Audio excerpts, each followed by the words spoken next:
Good evening and welcome to tonight's History Pub. Founded more than a decade ago by McMenamins historians at the Kennedy School in Portland, Oregon, the History Pub series has expanded to over a dozen different programs every month, including this one, co-sponsored by the Washington State History Museum. These talks, previously held on-site at McMenamins locations and now virtually, are a great way to share the work of experts and experiencers in the communities in which McMenamins' 57 properties are located throughout Oregon and Washington. We encourage you to plan ahead by ordering takeout from your local McMenamins pubs before these virtual events. Get yourself some pints and some tots and make a real history pub evening of it. To learn more about the McMenamins History Department and upcoming events, please like the McMenamins History page on Facebook or go to mcmenamins.com/history. And now, to start our program, I'd like to introduce Molly Wilmoth of the Washington State History Museum. Thank you so much, Emlyn. And I keep forgetting to have my tots ready to go. Next time. I'll be prepared. Oh, so much to think about. Well, we're so excited. I'm Molly Wilmoth, lead program manager with Washington State Historical Society, and we are thrilled to be a partner of the McMenamins Elks Temple for the History Pub, and in this case, Virtual History Pub. So thank you so much for joining us this evening. I want to start off by acknowledging that both the Washington State Historical Society and the McMenamins Elks Temple are located on the traditional lands of the Puyallup people who have stewarded this land since time immemorial. We pay our respects to their elders, both past and present. So I want to start off, let me see if I can share with you this presentation that we have. There we go. So you are joining us for Grit City Pride and LGBTQ+ Retrospective to talk a little bit about some LGBTQ history that is specific to Tacoma. But first, I want to acknowledge that we've been bringing you from the Washington State Historical Society, the Washington Stay Home Society, our virtual program series. And thank you for continuing to join us. You can check our website to see all of our upcoming programming, and that link is listed here, which Len, who is going to be facilitating the Facebook side of things, will give you those links so you can find all of our virtual events listed on our website. Just click on the chat box there. And if you enjoy these programs, please do consider donating to help us continue all of this ongoing programming while we're all still trying to stay home and stay healthy. If you follow the link there, the Join, Support, Donate link, you can make any amount of donation. Anything really helps to continue bringing programming to you. And be sure that you put in there that you attended this specific event and that you were really excited about it. So thank you for your ongoing support. So I want to start off this evening by giving kind of an overview of the history that the Washington State Historical Society stewards and maintains as part of our ongoing collections. First of all, we're all really disappointed to be at home and not being able to go out and celebrate Pride in the ways that we've become accustomed to. So Pride parades, all of the festivals and events. And this week, it's actually Tacoma Pride, and we're celebrating in all different ways virtually this year. The Washington State Historical Society, we have a community advisory committee who recommended to us, I think maybe 5 years ago, that we needed to make sure that we were showing up to our local Pride events. And we listened, and we have had the best time doing so. We've connected with so many different people in our communities and been able to share all of these collections that we've stewarded, including some of you might know who have attended buttons, historic buttons from our collection that we recreate so that you can choose your own and represent your local history and your pride. So I'm really thankful that also our registrar, Mackenzie Hotz, put in our e-newsletter some information about how we're connected to the broader history of the nation related to LGBTQ+ history. So specifically, in 1974, 5 years after the events at Stonewall, Seattle decided that they would celebrate with their own parade. It wasn't necessarily an official parade at this point until 1977, when it was then recognized by the mayor. But since then, we've been celebrating along with the rest of the nation those events that happened in Stonewall that were led by transgender women of color specifically, which was very incredible that they started this movement. And now all across the country, we're all involved in being proud and celebrating all of these different individuals that represent this broader community. So here is a picture from our collection that we maintain that's celebrating Pride through this parade at the 20th anniversary of the Stonewall Rebellion. And then we also have all of these other acknowledgements of Stonewall. So we here in Washington State continue to celebrate as well. We have that pin over there that's celebrating 30 years, 1999 Seattle Pride Parade and Rally related specifically to Stonewall. And then just last year was the 50th anniversary and celebration. You can see that poster from our collection from Olympia Pride. We also maintain all sorts of other collections that you can go physically to see at the research center that's right over there by Stadium, that beautiful building that used to be the museum that still houses all of our different collections. You can see here, this is actually courtesy of the Northwest Lesbian and Gay History Museum project, which we'll talk about a little bit later this evening. But this actually came out of this magazine cover, was part of the Dorian Society or the Dorian Group, which we actually maintain the papers for the Black Hills chapter from 1984 to 1989 as part of our ongoing collections that celebrate the gay movement. This group in particular focused on kind of normalizing gay culture. So you can see here, the Seattle Magazine points out this man who we say he's a local businessman and he is a homosexual. So the group focused in different chapters all over Washington State how to normalize homosexual culture. We also maintain papers of individuals who were key activists. We'll talk a little bit later about Charles F. Brydon. And then Jan Secker specifically worked on ERA, was part of the Dorian Group and co-founder of Women of Vision in 1988 that helped promote all of those different causes. Here are some other objects from our collection that are part of the Seattle's Lesbian Resource Center that was there for education and a place to come together on University of Washington's campus.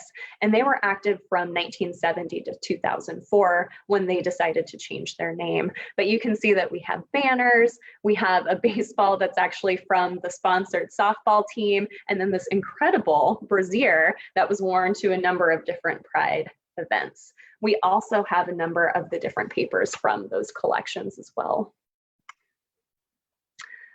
So LGBTQ plus history is often a combination of really powerful, exciting moments, as well as big steps backward, regressive, before moving forward again.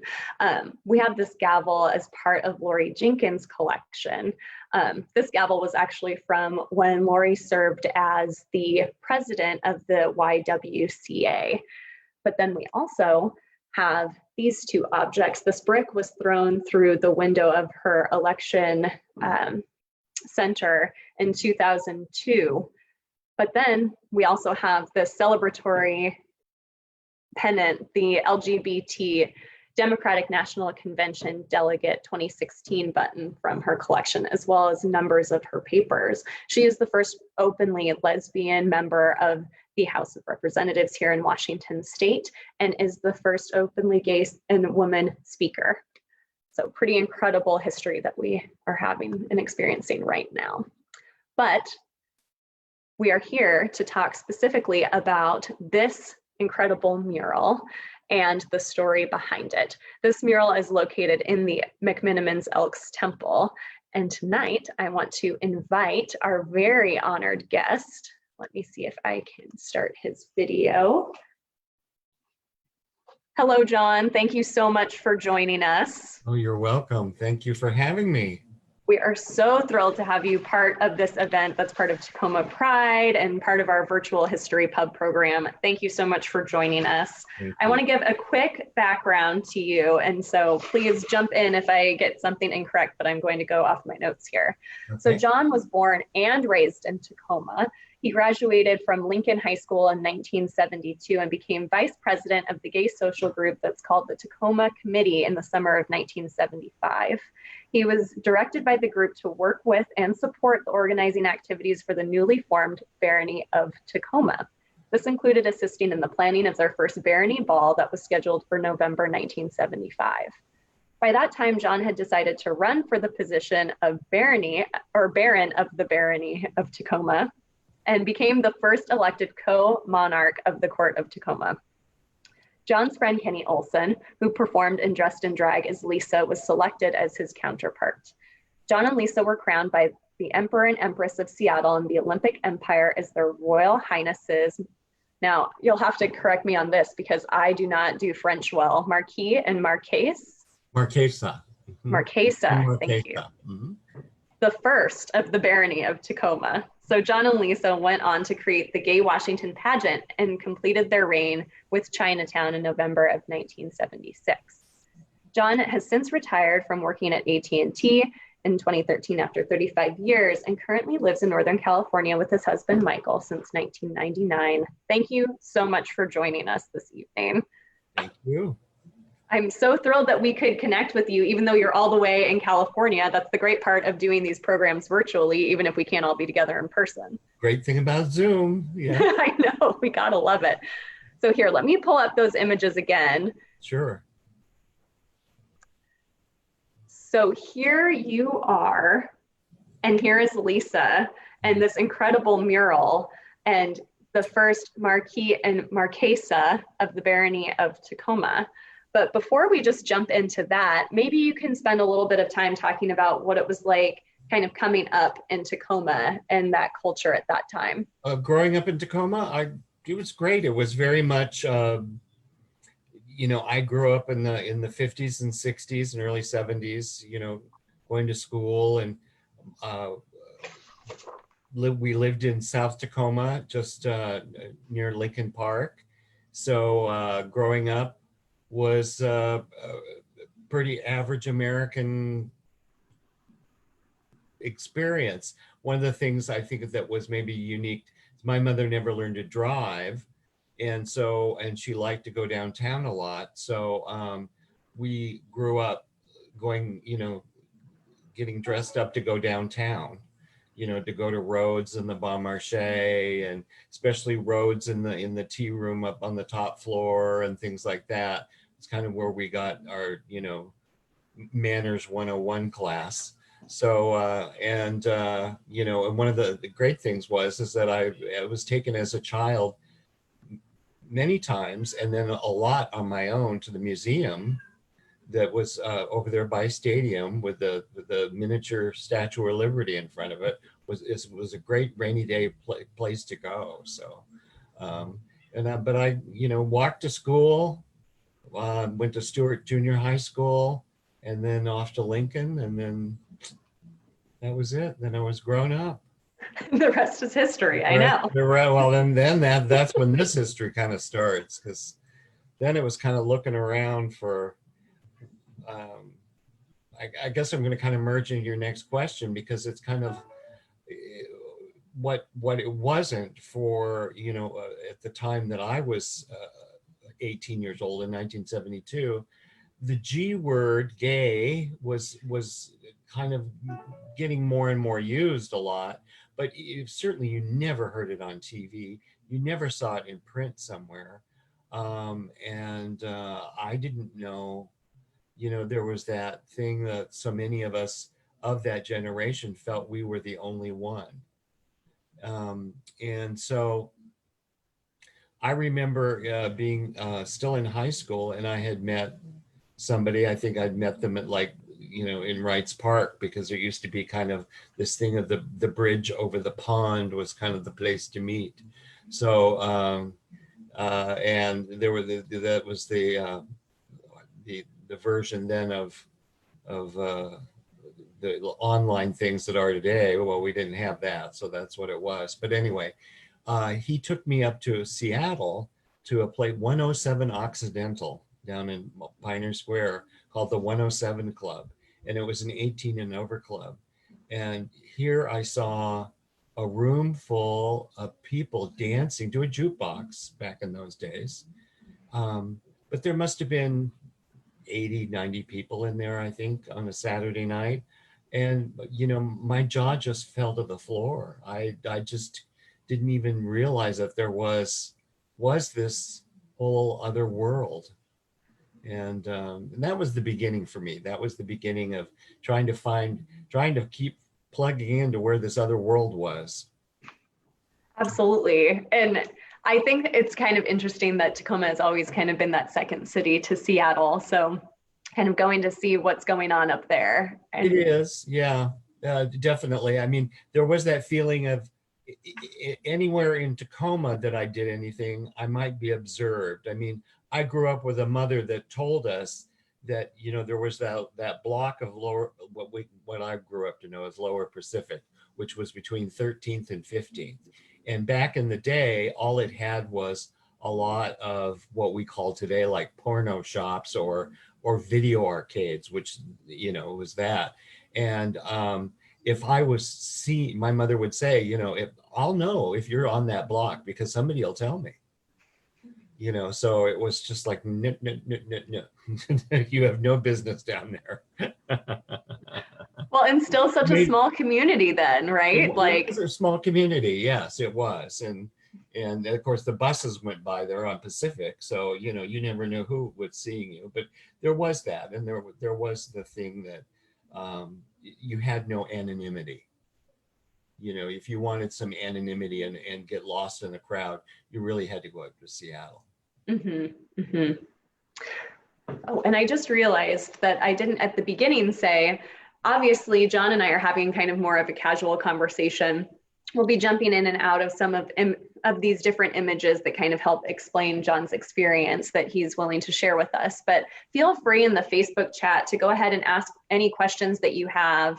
And those will get forwarded to us, and I can pose those questions to John during our conversation. So please feel free to do that. I'm sorry, I forgot to say that at the beginning. I always get really excited to talk to you and just forget about all of that other stuff. So please feel free to ask your questions during the entire presentation, since this is more of a casual conversation.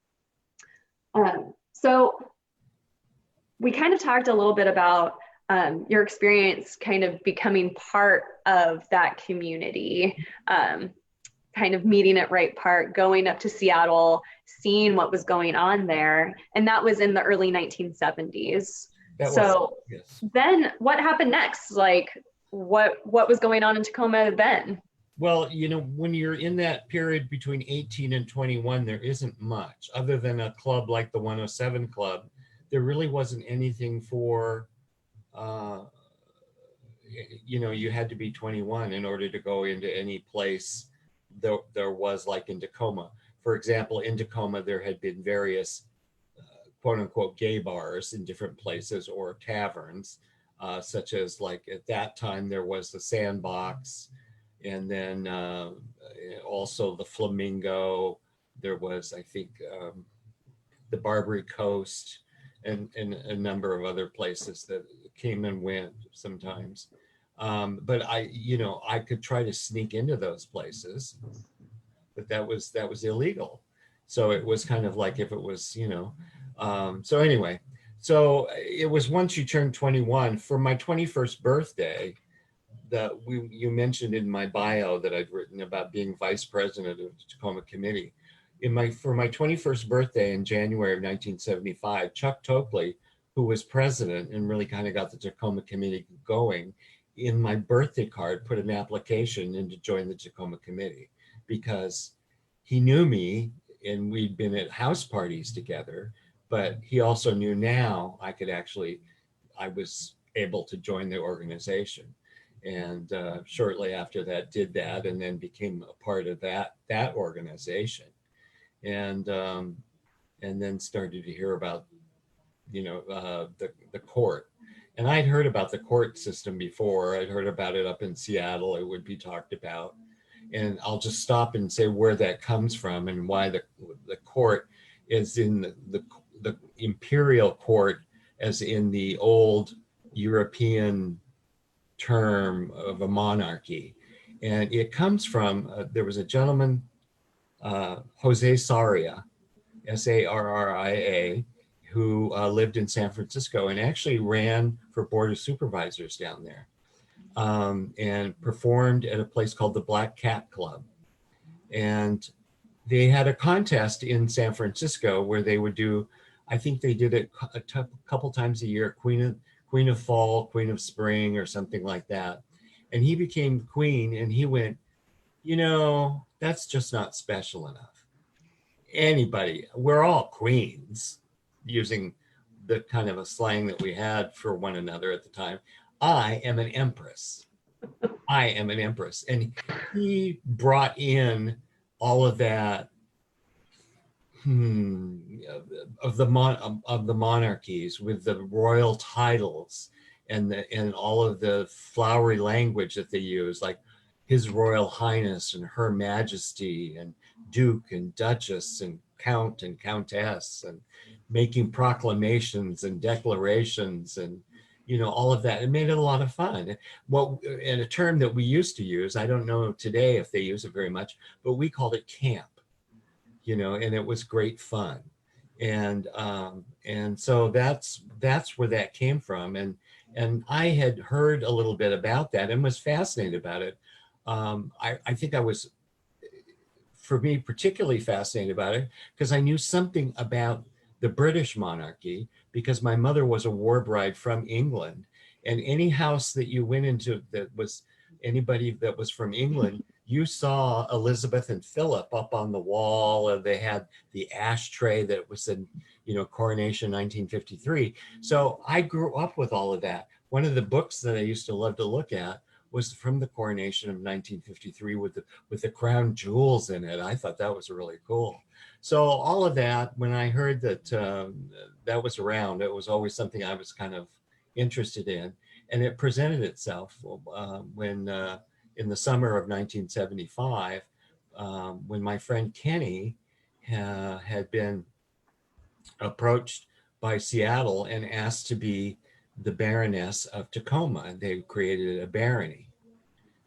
Seattle was the center of the empire for Western Washington State anyway. And Seattle was like the fourth, maybe third or fourth court that was started up the West Coast after San Francisco. I think Portland, Vancouver, BC, and then Seattle. And so Seattle decided to create a barony in Tacoma because they were worried about somebody maybe coming down, starting in Tacoma and declaring their own empire. So they wanted to make sure that they planted a stake down there and, you know, kind of made sure that nobody was going to take away some of their property, so to speak. So they appointed Kenny as Baroness and a gentleman by the name of Ed Roby as Baron.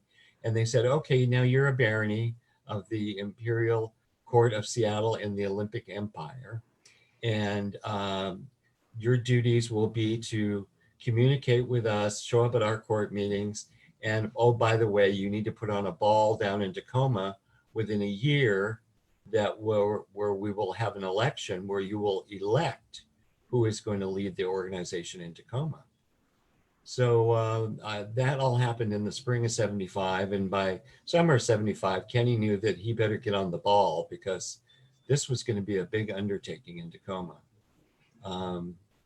And he approached the Tacoma Committee, and I was vice president. And so I was told by the Tacoma Committee that I need to work with Kenny, which was like, you know, being told to work with Santa Claus to me. I mean, I was just thrilled because Kenny, I thought, was just one of the most talented people I'd ever met.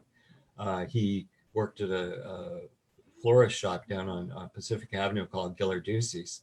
And he was one of those people that, you know, could take a pile of things and create it and make something beautiful. And that was always great fun. And it was always a learning experience. You know, how to use a glue gun and how to do this and how this works. And so it was great fun. Getting the ball together was work. And it was touchy because everybody, you know, the climate in Tacoma at that time, we were on heightened alert, and because of Jim Gaylord. Jim Gaylord, it was a teacher at Stadium High School, and a student had reported him as being gay, and Jim admitted that the student was troubled and wondered about himself, and Jim just said, well, you know, if it's any comfort to you or anything like that, I'm gay, and you just need to go about your life and it'll all work out. But of course, in the climate of the early 70s, it was a witch hunt, and Jim lost his job. So there was a lot of fear about anything like that.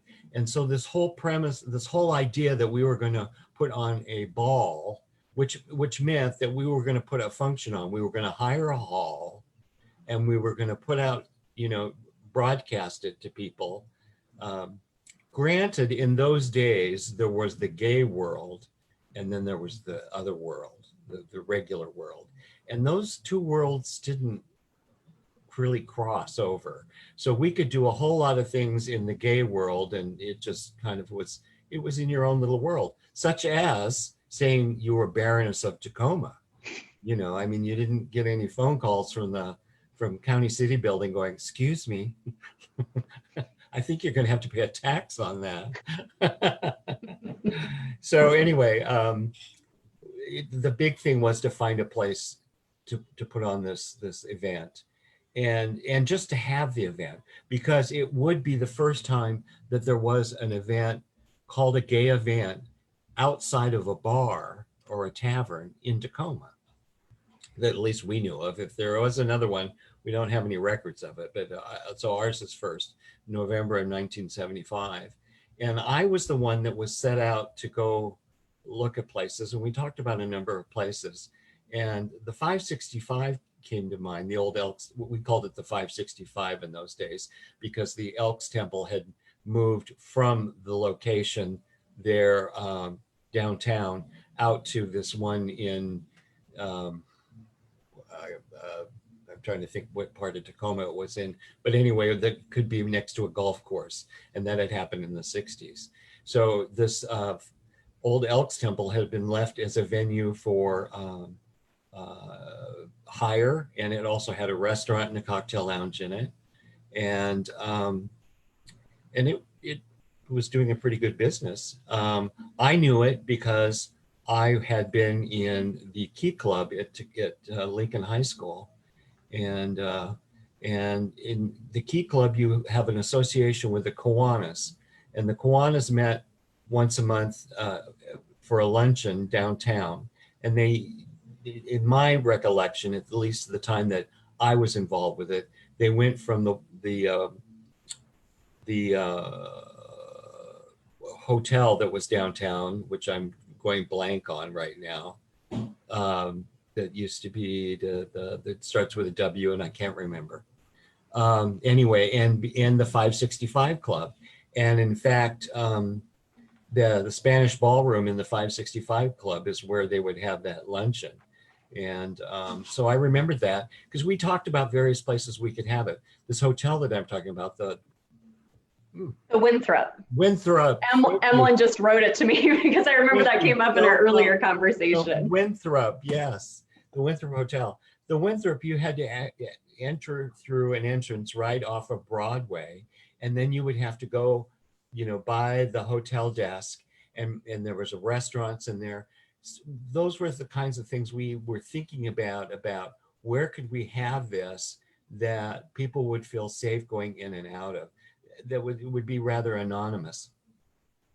The 565 Club, having that having right next to the Spanish Steps and having that entrance right there was perfect. Maybe a lot of the drag queens didn't like it because it's a number of stairs to do in high heels, but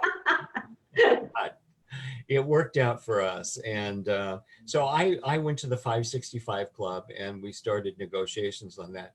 And you went with your heart really in the back of your throat, because it was, you never knew if you were going to get out of here, you blah blah blah, or oh, okay, well, that's interesting. Let's sit down and talk about that.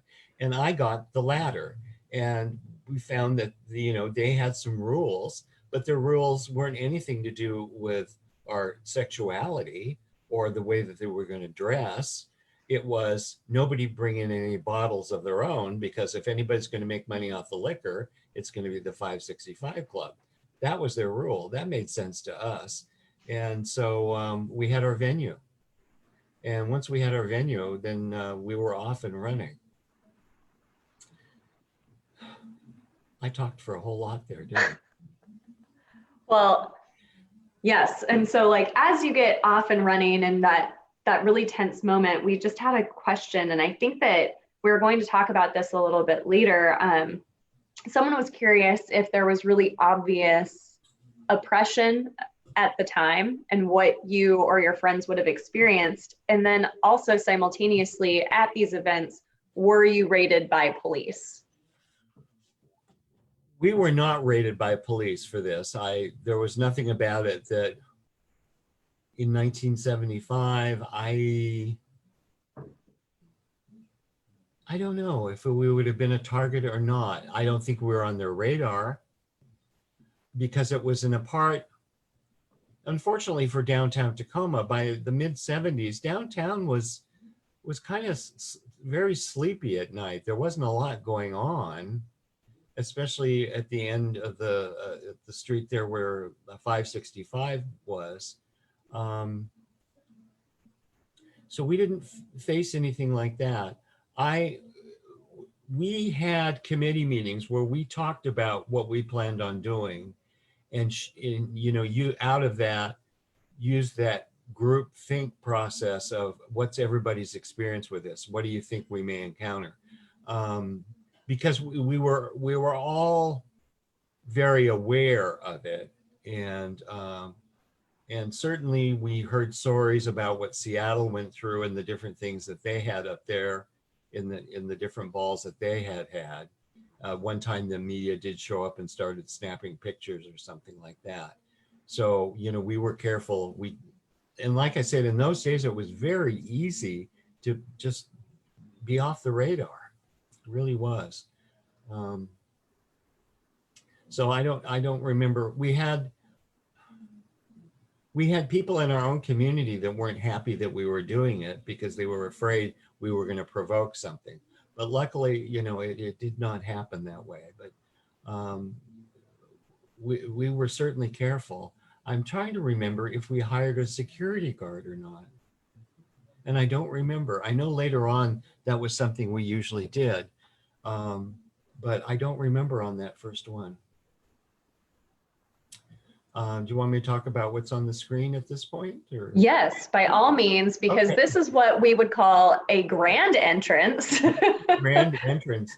This is Kenny entering in his interpretation of Cleopatra, because the theme of the first Barony Ball that we did was called Great Scenes from the Silver Screen.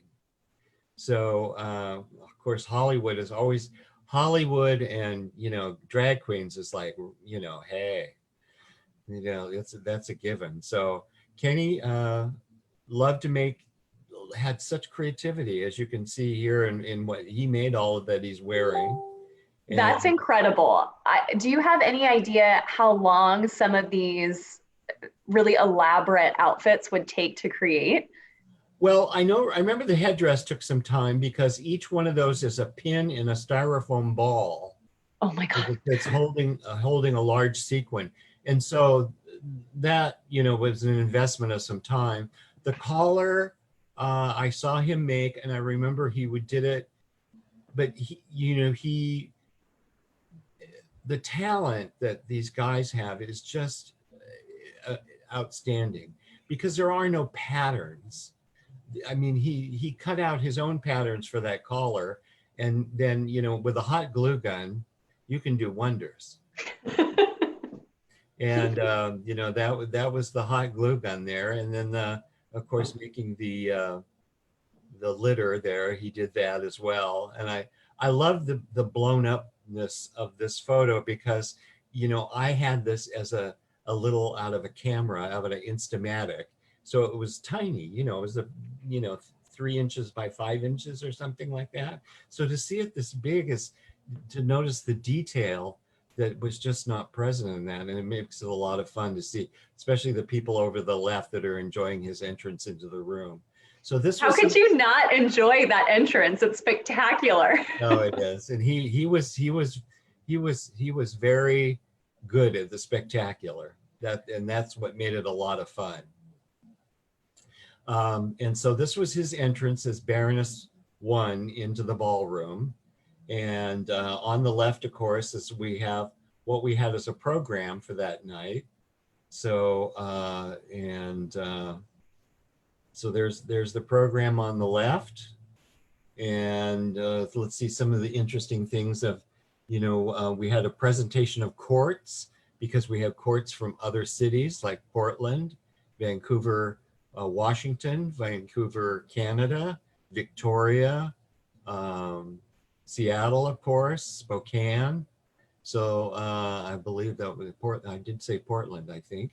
And so they were all there that night. So we had about 200 people, which was amazing. And I always like to think of it as we attained,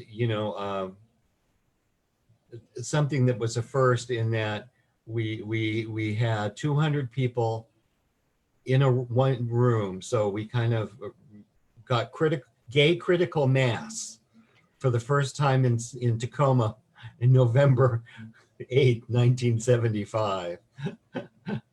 And the other thing that you always did a show, and of course the shows were what do you call it, lip sync. So so it was records and tapes in those days that were being played while you moved your mouth to the words, and there was never any shortage of anybody that wanted to entertain. I'll just mention that George Ray, that shows the Master of Ceremonies. Anybody that's lived in the Pacific Northwest a long time knows George Ray as a guy that used to be on Channel 9 TV, public TV, cooking show. He had some kind of a cooking show, and he did a lot with the fundraisers that they used to do on Channel 9. So he was actually a professional broadcaster in his other life. He emceed drag balls. So we had the Vegas room upstairs being right behind Kenny's head there. You can see that there's kind of a beam, and above that in there is the mezzanine level of the Spanish ballroom. And we knew that not everybody was going to be interested in drag in that. In fact, some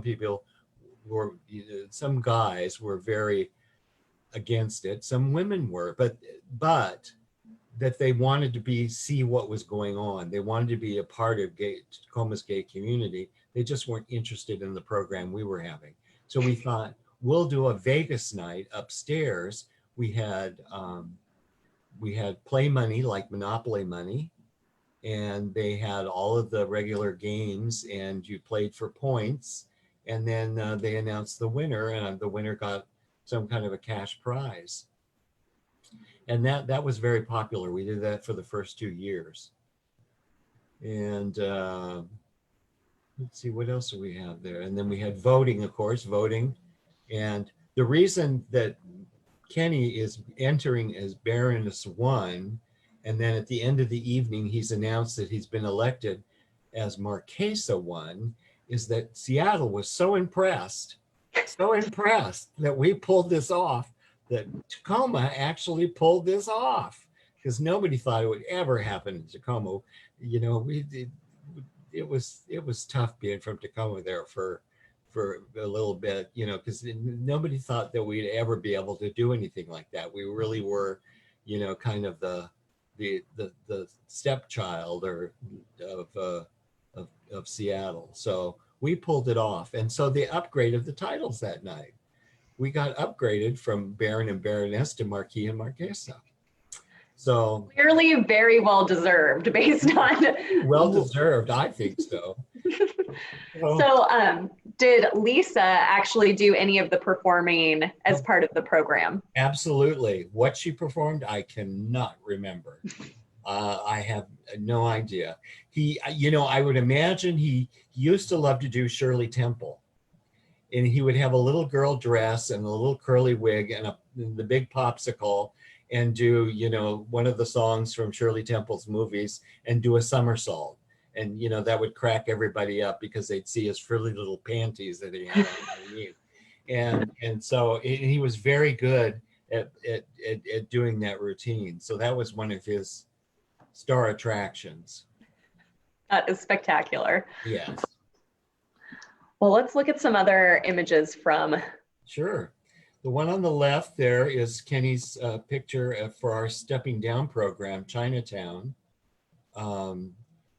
which was a year later in November of '76. And that's another outfit that he made for himself. That's incredible. And his theory was, I have these ideas and I might as well make them for myself because I'm the only one that can pull them off. His attitude. So why not? And then the picture on the right is 4 years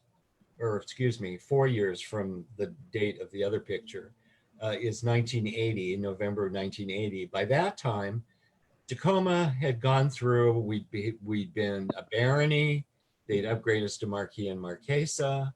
Then in 1978, we became a dominion, and the titles were Crown Prince and Crown Princess.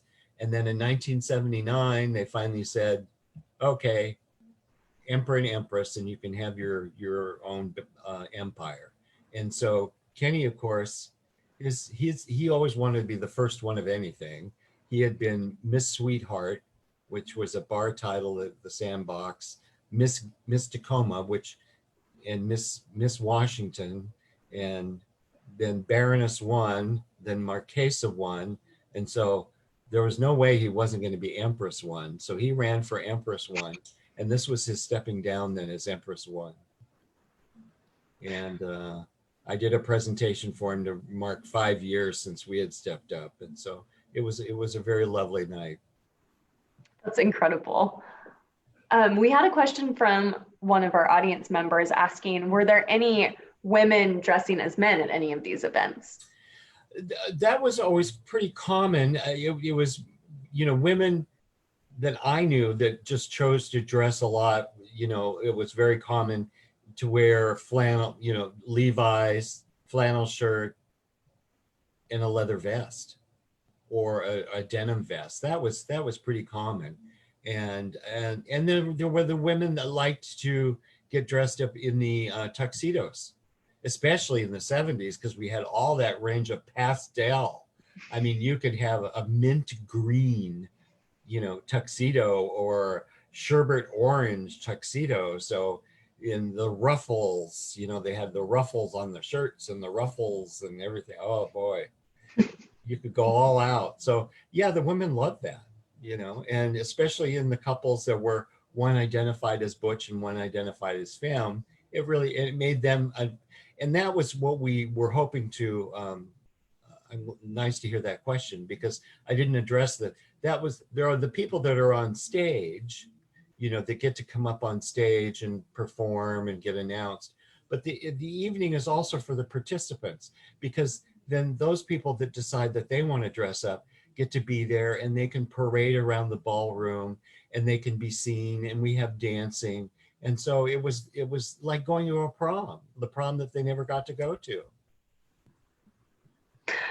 I want to go back to the 1970s and attend all of these incredible events. I mean, it's just like really amazing to think about how these style of events became so popular and expanded, but these were really the first in the area, you know? There were only so many happening prior to Tacoma. There were, I mean, by that time, San Francisco had been doing it for several years, mind you. Portland had been doing it for several years. And they were getting pretty ornate, pretty big time production things. It's amazing to think that there's, on the one hand, there's Tacoma where we had 200 people. In a few years, Seattle was having their ball in one of the rooms at the Seattle Center with 2,000. Oh my God. And having the mayor come. So it grew, you know, that was that period of rapid change. I think because we got thrown out into the public's eye because initiatives that happened. I think it was Initiative 13 that we had in Seattle. And that we weren't going to accept what happened to, like what happened with Jim Gaylord anymore. It just wasn't going to happen. He'd done nothing wrong. And so, you know, but in order to do that, we had to make alliances with the general community, and we had to invite them in and let them look at us and say, we're of no threat. We really aren't. We're just, you know, we're just other people that are trying to make a life here. And, you know, we've been doing it kind of in our own little world and not bothering anybody. But if that's not going to work and we can't survive that way, well, then we're going to have to open this up and let you in and say, here's what we're doing. And we're not doing anything illegal. Absolutely. Well, let's look at 1976. Okay. Well, and this ties into that because this is 1976, and this is before we started changing the names on things, because this, as you can see, is the Mr. and Miss Washington pageant. Well, there was already a Miss Washington pageant tied in with Miss America, but and if they, you know, knew what we were doing, we would have probably gotten letters from their lawyers, but they didn't, and we didn't. But once we started to become public and things like Initiative 13, then it all of a sudden became important for us to insert a word in there, G-A-Y, right in front of everything. So instead it was Miss Gay Tacoma and Miss Gay Washington. And we started this, there had been the Miss Washington contest, and it was like by a popularity contest, and it had been down in one of the bars in Tacoma. The Mr. Washington pageant, or Mr. Washington contest, excuse me, had been up in Seattle. It was kind of more of a muscle contest, how good your muscles were. And so we asked permission to use both of those titles from the respective bars, and decided Kenny wanted to do a judged pageant. And we needed to make money because we needed to put on our ball in the fall. And the last one, we had to borrow money and everything. So by the time we paid off everybody, we didn't have a lot of seed money to start the next year. So we learned that we had to do something to make money. And this is what we decided to do. And we had it at the 565, which worked out really quite well. We'd have the judges upstairs in the mezzanine level, and then all the other activities going on downstairs, you know, but the judge interviews and all those things you have to have at a beauty pageant. So that was a lot of fun. The must-haves, yes. Must-haves. Here we have on the left is a poster that would have been put in one of the bars at the time, advertising Chinatown, which was in November of ’76. I have memories of making this, actually, because in those days you bought letters. It was called letter set or something. You bought these letters at a costume display store or a stationery store, and they were like transfer letters, and you used a ruler and you lined it up, and you rubbed on every word, and you were blind by the time you finished. And I remember working on that one on the left, and then we got the medallions from another book. Chinatown, why we came up with that theme, it just dawned on me when just before this call. The Bon Marché, there was this thing with department stores in that about that time where they were looking for something to bring people in prior to the Christmas season, and so they came up. I think it came out of England. I think it came out of like Selfridges or Harrods or something like that, and then progressed into like Bloomingdale's in East Coast, and then made its way out to the West, where they would pick a theme, and then they would and then they would announce that theme, and then they would have cooking demonstrations and craft demonstrations and art from there and all, fashion from there and all of that, and it would be a week at the store. And the Bon Marché did China, the downtown store that's no longer the downtown store, unfortunately, but it was a really glossy and eye-catching thing, and I think it certainly caught Kenny's eye, and he decided. We did Chinatown. There had also been a movie out called Chinatown, and we didn't want to go to the movie because that was a whole storyline of a different thing. And in today's culture, this would be probably pretty dicey going to do something like this, because it's not culturally responsible, maybe. But we really, there was nothing about this theme where we what's the word I want to use, where we characterized anything about the Oriental culture except historical things that we found. I did portray myself as a Chinese emperor with the hairstyle and the makeup and the robe. Kenny was as a Chinese empress, and we had those kinds of things. But we certainly was trying to do it with the utmost respect. And it was a success. Well, let's see some of the. Okay, well, on the left is me and in a sailor costume. Okay, so after saying all that about how well we did with all of this, we did drift a little bit, because in those days, if you were going to do a show and it was going to be Chinatown, you had to have sailors. It just had to be. I mean, looking at it, we followed MGM playbook at the Metro Goldwyn Mayer. So if it came out of a musical, it was okay by us. So anyway, for the show, I dressed up as a sailor, which my mother came for the evening, and she had. This was, I think, the very first one she'd ever been to. So this was quite an education for her.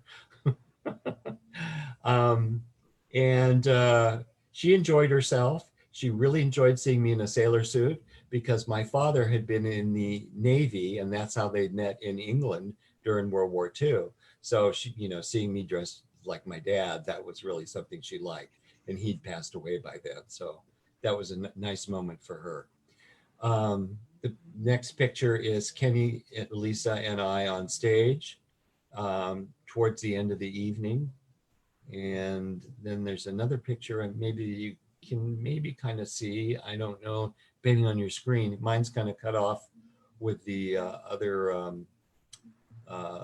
Zoom screens, but it's me and Kenny in the show where he's playing a Chinese girl in a bar, and I'm a sailor, and I don't know what song we were doing. I don't remember.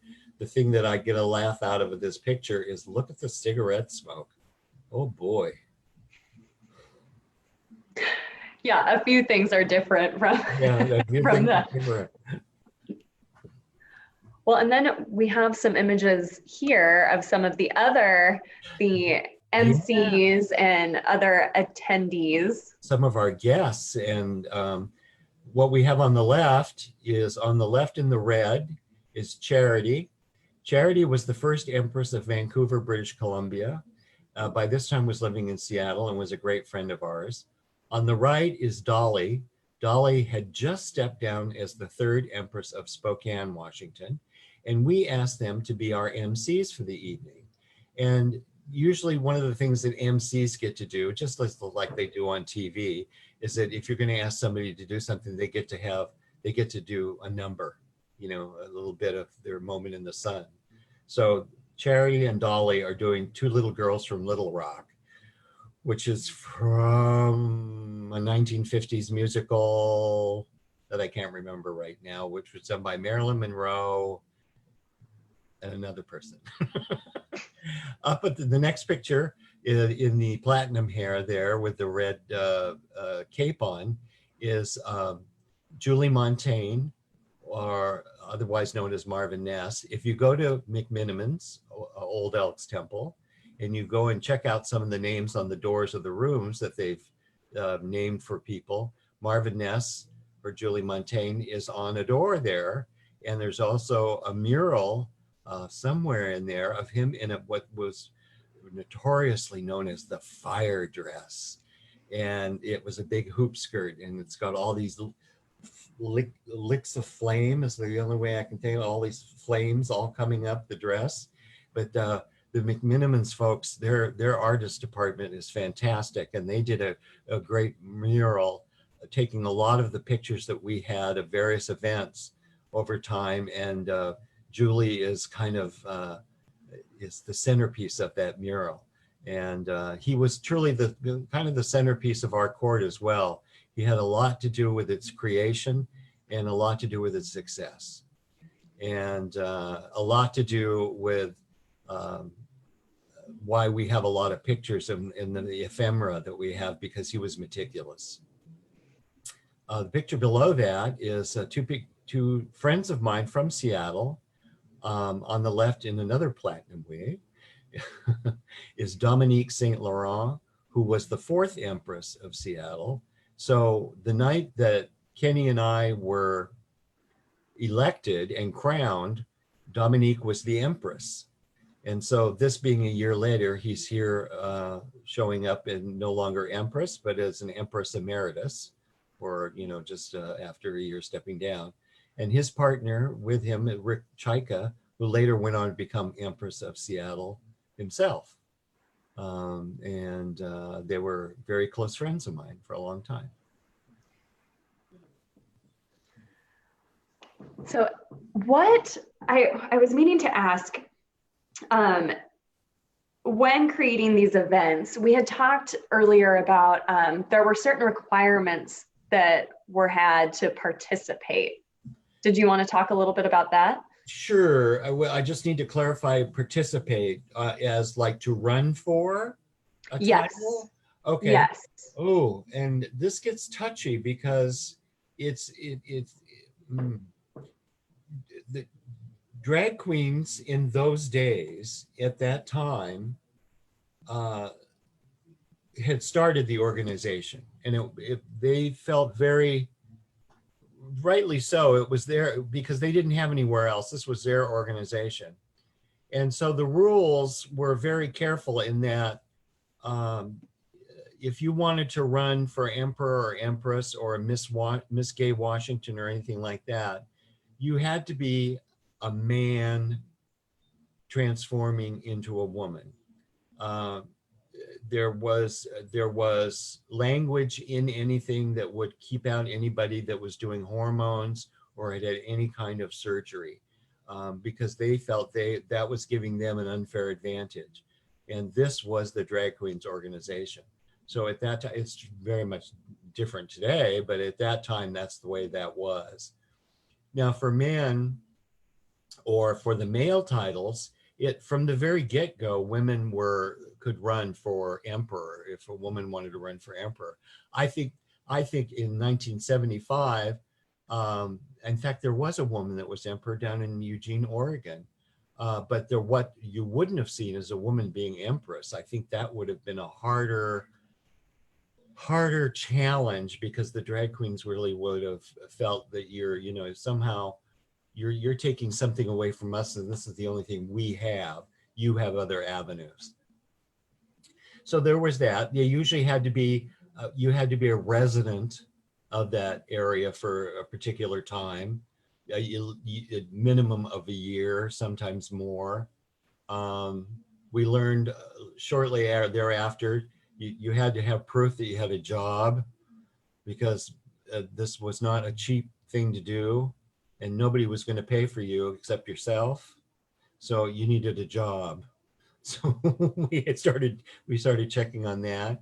we had special language in Tacoma, and that because we had military, and so we had to exclude the military for a lot of years. They don't anymore, and they worked in language that allowed them to work out what they had to do with the military.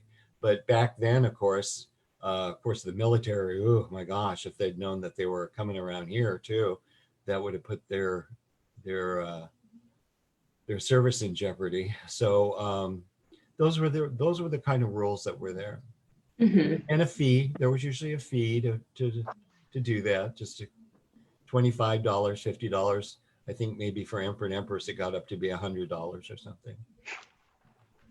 Not a cheap thing to participate in, but clearly well worth the attention and notoriety you might get for. You know, hey, if you want to be Imperial Majesty, you got to pay what goes along with it. You know?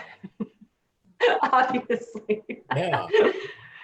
So, and we had also talked, and I couldn't find the image before we started talking, but you had mentioned when we saw the name Starlet in one of the earlier programs. Yes, we did. Starlet was in a blue dress, I remember, in one of the pictures that you had. And Starlet was from Tacoma and went on to become Empress up in Seattle. Mm-hmm. And Starlet was also first queen of the United Ebony Council. And the United Ebony Council was a group that was set up in Seattle because also African-American people of color, African Americans exclusively in this particular discussion, felt that they had a harder time getting in, that there was certainly white privilege with drag queens as well. So they started the UEC just so that they had their own club that they could build up, and they had their ball and they had their functions, and a number of their people out of that club went on to become Emperor or Empress in the court of Seattle. Very important organizations to make sure, especially at that time. I mean, we started the program by talking about LGBTQ plus history, but at that time, there were very much different communities that weren't necessarily always together. It was kind of navigating, you know, all of those different groups and creating places for people to be welcome and safe. But it wasn't always everyone together. In Portland, they even had they call them the conquistadores. They had for people of Latin extraction, and they had where they elected a Carlotta and Maximilian, and for there. So yeah, everybody was looking for their own peeps. Mm-hmm. Yeah. Mm-hmm. And then we had, let's see, kind of looking farther into the future, talking about remembering all of these important moments in history and kind of capturing those through, in this case, it was a newsletter, but also talks about preserving oral histories from everyone that participated in all of these early openly gay events and trying to make sure that that is saved for the future. Mm-hmm. Yes, indeed. I was first made aware of the Northwest Lesbian and Gay History Museum project. I lived in Seattle in the mid-90s, and the Fred Meyer, that was the Fred Meyer there on Broadway, was kind of turned into the Fred Meyer Market. And they had a brochure. They had on a rack there, and I went, oh. And I thought, well, you know, I have a story to tell. So I gave them a call, and a lovely person came out with their tape recorder, and off we went. And I talked about the Imperial Court comes to Tacoma. And I think this came out, I think that when I did this was like 95 or 96. And then it got printed by them in 99. And it came out. So that was great. And from what I understand, it sounds like they're still in business and still around in some such form, because they were mentioned at the beginning of the program. So yes, absolutely. I'm very glad to hear that. And it seems like many organizations, historical organizations in the Pacific Northwest, are very keen on making sure that all of this history is gathered just as part of our overall history. These are stories that we want to make sure are told because it represents huge amounts of our ongoing community history that we want to make sure we highlight and incorporate in all of the other history because they're one and the same. Right. Let's see. Wanted to make sure that we kind of asked this question and how you thought the Barony Ball overall kind of fit into both Tacoma and Washington State's broader LGBTQ plus history. Well, like I said, it was the first time we achieved critical mass outside of an establishment, like a bar or a tavern. So it was the first time Tacoma's gay community got to look at Tacoma's gay community. That not that I'm saying we had everybody there, we certainly didn't, but we had a very good representation. I think the first representation where the community got to see itself. And that was a start, because especially in Tacoma, I think, if there was nothing positive at that time about being gay in Tacoma. There was nothing, there was the Sandbox bar that was off of Commerce that was a dicey block to be on, and you risked being identified going in or out, or if something happened. So this event was the beginning of what luckily has turned into now a legacy of events that that when I think about when you go from this happening to the part where they have the first Pride in Wrights Park, oh my gosh, that's huge. Because we couldn't have done that in 1975. That would have been way overstepping the mark at that time. But we were able to start here with this, and we started things, and we moved on, and we went to other places around the city to have events, and we began to develop a reputation, and other and then of course the things changed. The drag courts in the Imperial Court they were crucial in that time. They provided a conduit for things to happen, and for people to get together, and for exchanges to happen, which delved into then bowling groups on Sunday mornings in bars, and people that had nothing to do with really out of the bar culture, out of the drinking culture. MCC started to appear at that time, the Metropolitan Community Church. So a whole lot of things started to happen kind of at that time. And I think, we were just, one of those road markers on the way.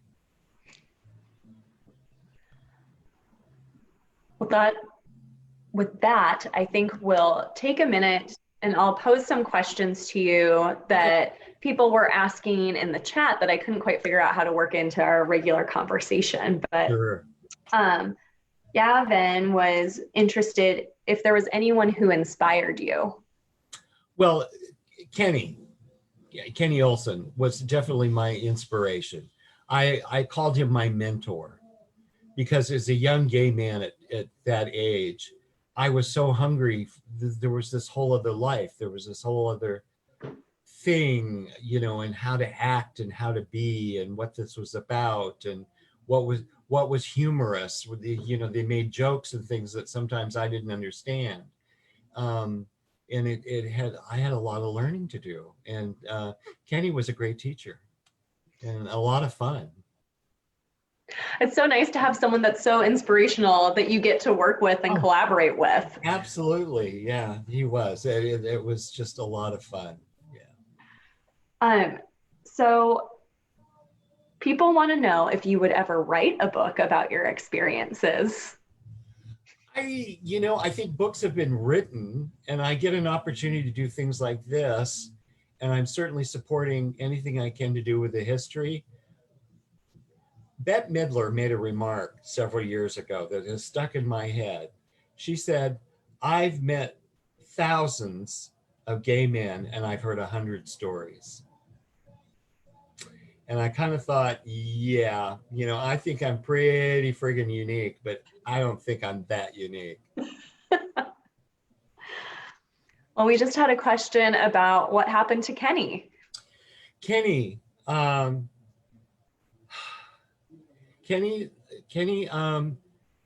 unfortunately, in the age of HIV and AIDS, contracted HIV and was early on in the 80s when he contracted it. And he passed away on March 31st, 1989. And that was really hard. That was really hard for me. Very, very hard. Because I just couldn't understand how that happened, you know. And that wasn't the first death that I'd known, but it was definitely the hardest one for me, because it was like my big brother, my mentor. Yeah, and I was living in New York at the time, so I was kind of absent from all of it happening.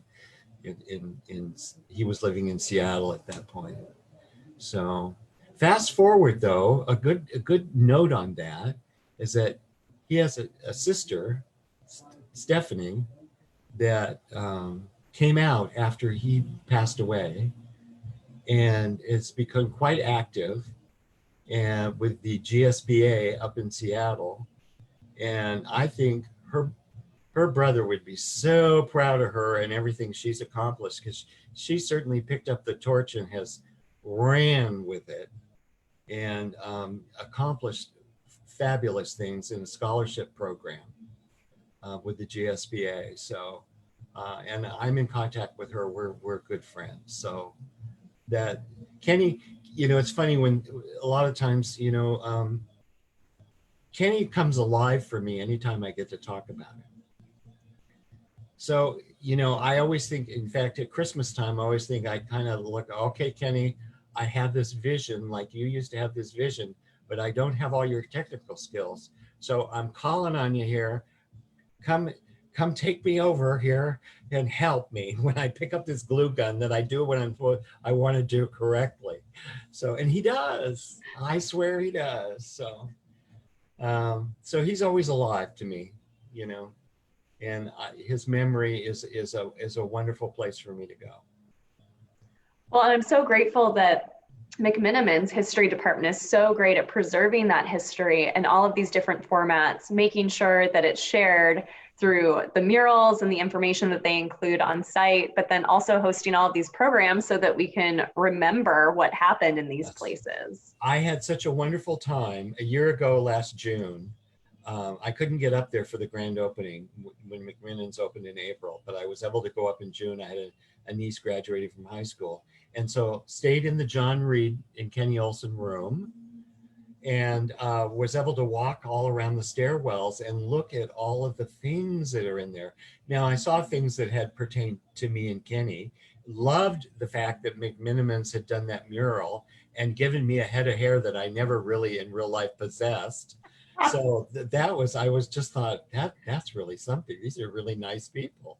But also just the fact that they were, I described their decor as, I hope they find this a compliment, but I describe it as spaghetti factory on acid, because it's really big and it's bold, and they had all these chandeliers from Frederick and Nelson's, and all of these things that you just look at, and they have the story behind it. So it's a wonderful experience, a great food and a great place, and just such entertainment and such respect. Absolutely. And someone had asked earlier if there were still drag events happening around Tacoma. And I know that McMenamins Elks Temple is very good about bringing in people to have kind of like the drag review. And actually that was part of the original plan. We were hoping to be able to do a larger something. So stay tuned hopefully we can be doing that when we can all be together in person. Yeah, you know, it's a funny time. All of the courts, and there is a system, of course, of imperial courts, just like the one in Tacoma, in Seattle. There are 60 some, I think, across the United States, Canada, and in Mexico. There is a website if you want to go check that out. There's certainly look up Jose Sarria, and but there is the imperial court system, and they're trying to do Zoom events right now. Now it's become this whole thing to do drag shows online on Zoom, and how they can still communicate, because the basis now of the court's reason to be, if you will, is to do these events and raise money for the community, raise money for AIDS housing, as the Court of Tacoma has done, raise money to feed the homeless, because there is such a need. So that's what they try and do. You know, you come give us some money to see all this flash and glitter and bigness, and we'll take some of that money, and, you know, we'll give it to charity. Absolutely. And we had talked earlier when you were discussing the history of all of these different balls, that there's actually a documentary that people could see about that. 50 years of fabulous. 50 years of fabulous. This is the story of the San Francisco court, and it was started in 1965.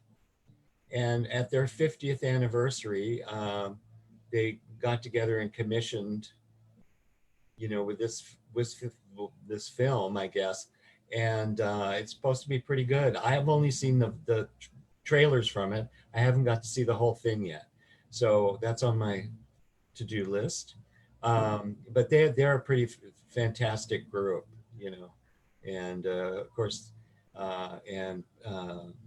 another one to watch, of course, if you see anything about Darcel in the Northwest, the Darcel 15. The 15 means that she was the 15th Rose Empress. That's where the 15 comes from, of the Imperial Rose Court of Portland, Oregon.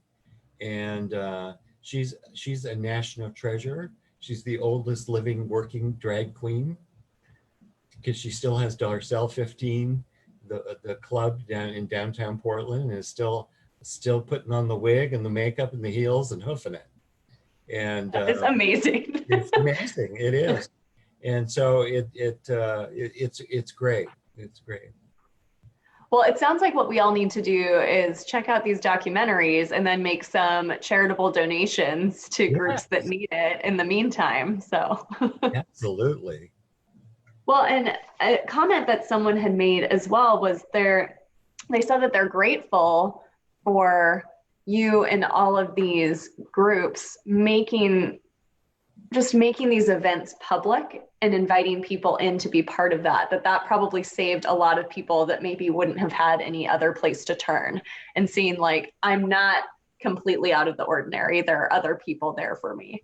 Well, it's true. And I thank them for that remark. And I feel the same way, because for me, you know, like I said, when I went to the 107 Club, I had this aha moment. Oh my God, I'm not the only one. And I felt I found my tribe. And so that's what these events are for. People find their tribe. And especially for, you know, I always think, you know, one of the things the court does well is foster baby drag queens, not babies, but people that you know, young men that are just getting started with this, and, you know, and look at this and go, oh, you're so beautiful. How do you do it? Well, come sit with me, you know, come learn, and I'll show you how it's done. And they do.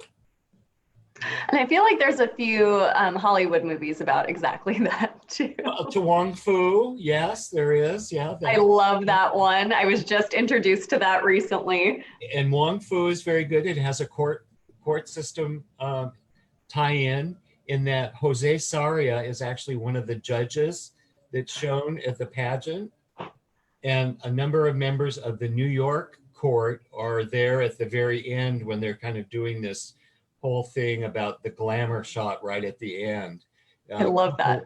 Coco Lachine, I know, is one of the empresses from New York that's in that. So. And that is on Netflix, just for everyone to know. You can watch that, host a little Netflix party like we did to talk about that one. That's fantastic. It can be a say something hat day. That's a lot from the movie. Say something hat day. Oh my gosh, it's so delightful.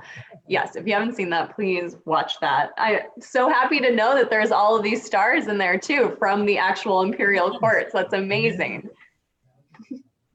And someone else had asked, are there any books about the local history about kind of gay culture that maybe you've read, like Midnight in the Garden of Allah, or?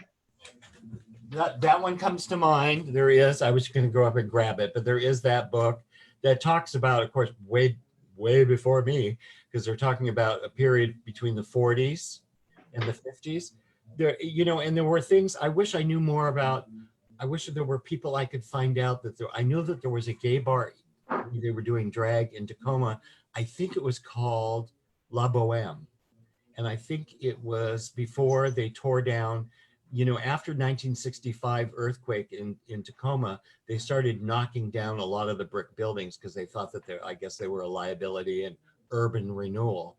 And I remember being a boy on the bus and seeing this bar that looked very different than the others. Even at that age, I knew there was something special going on in there. And then I heard stories from people that it actually had been a drag bar. And so I wish I knew more about that. You know, Tacoma's history, because interesting story, and that what would happen was there was a gentleman by the name of Bob Peterson, who was a fantastic bartender. Craft, I mean, he knew his craft. And what would happen is that a lot of times Bob would get hired by somebody, by a bar that wasn't doing so, a cocktail lounge that wasn't doing very well. And the business had fallen off, especially in the downtown area. Or they had hours that you know, they could really stand to use some more revenue. They would hire Bob, and Bob brought with him, you know, basically the phone tree that existed in those days, because we didn't have the internet. The phone tree that said, Bob Peterson is now working at an XYZ club on, you know, Friday and Saturday nights between 7 and 2. And so people started showing up. And so that's how it happened. And then maybe then he'd get in a fight with them and he was no longer at that one. And so he'd move off to another one. It was, Bob Peterson is now over at this club. So we're going to go over there. And that's how it shifted around. So I don't know if that was like that in other cities, but I thought that was very interesting. And in Tacoma, that was the way it worked. Yeah. That is amazing. Yeah. And I know that there's a few other books that have been recommended, like Gay Seattle and there is Seattle. Mm-hmm. And then I've got one. Oh. And I see that program in the background in your trophy. Program in the background. I was also going to share this one. This is the book on Jose Sarria, The Empress is a Man. And so this talks a lot about his journey. And so that's an interesting book to read. You know, there is the programs, and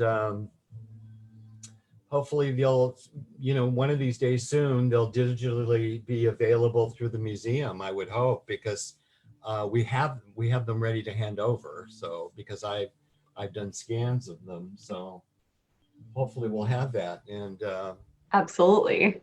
Yeah, I'd love to see that. It would be a great thing to see that, you know, some year in the future in July, there would be a Pride exhibition at the museum, as well as being an event up at McMenamins Elks Temple. Absolutely. Yeah. We share that dream. Yes, I do. As somebody that grew up in Tacoma and has such affection for the museum and affection for the old Elks Temple. I mean, in my mind, I hope that the old Elks Temple and that its success will generate success in the old City Hall, and that they'll see some, renovation down there. Because I remember when they tried to get Old City Hall kind of going in the 70s, and it was a lot of fun from when it worked. Well, it looks like that's on the up and up. So there's plenty of work being done. So hopefully soon we can all be together in all of these spaces again. Yeah. But I'm very grateful for the work that all of my colleagues at the Washington State Historical Society have done over the years to preserve all of this important history, maintain all of these collections, and continue collecting and kind of being present and doing outreach and gathering these. But currently we're working on a few exhibitions that will tie into some of the earliest history about kind of people's identities and how many individuals would actually move out west and use that as an opportunity to become maybe more of their authentic selves. So kind of rooting some, people have the misconception that maybe, the LGBTQ community hasn't always been around, but we see that it has, just in a different kind of context. And maybe we need to peel back and look a little bit deeper. We were pretty good at saying invisible, but I know that we must have left some cookies and crumbs somewhere along the line.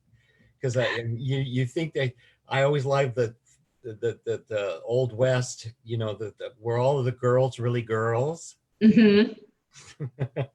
Yes, we will be exploring some of those stories relatively soon in an upcoming exhibition, and I'm really looking forward to talking about some of that. So hopefully we can do some more programs around that. And then also, all of our colleagues up in Seattle have done a great job at preserving this history, whether that's at the Museum of History and Industry. University of Washington has a great special collections. I know that the National Park Service has actually done a partnership where they've done a walking tour in Pioneer Square of specifically gay history. And so everyone's kind of been making sure that those stories are told. So we're happy to talk to anybody that also shares stories like John. So please feel free to contact us, as we are really interested in making sure that we tell all the diverse stories that we have in Tacoma and Washington State overall. So any last parting thoughts for us, John? Thank you. Thank you. This has been very enjoyable. For me, I hope it was some other people. And I look forward to another opportunity another time. Absolutely. Thank you so much for joining us and sharing all of your stories. I feel like we could just go on all night about all of these things. There's just one thing leads to another, we'll just keep pulling at that thread. I've got boxes of pictures over here. I know, so much more to talk about. So we'll definitely have to have you for another program, and hopefully it will be in person so we can see all of these things up close. So John, thank you so much for joining us this evening. And thank you everyone also for joining us. I just want to pull up that information again. So thank you so much. We are the Washington State Historical Society partnership with McMenamins History and at the McMenamins Elks Temple in Tacoma, which is open. You can get food, you can go and stay. So make sure you're looking into maybe like a close to home staycation in Tacoma, perhaps. So thank you so much for joining us this evening. You can see our other Washington State Home Society programs. There's the link to our website right there. And we did just confirm today our next virtual history pub will be by Colin Berg, who is the historian for Eddie Bauer. And his presentation is coming up that first Tuesday in August.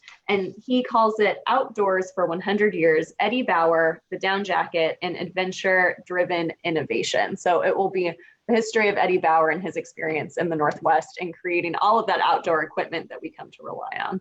So thank you, and please do consider donating or joining the Washington State Historical Society at the link there. We'd love to continue bringing you this virtual programming during this time. If you do end up donating, and again, any amount helps, just say that you attended this event and that you want to see more series like this. So thank you so much, and we will see you next time. Take care, everyone.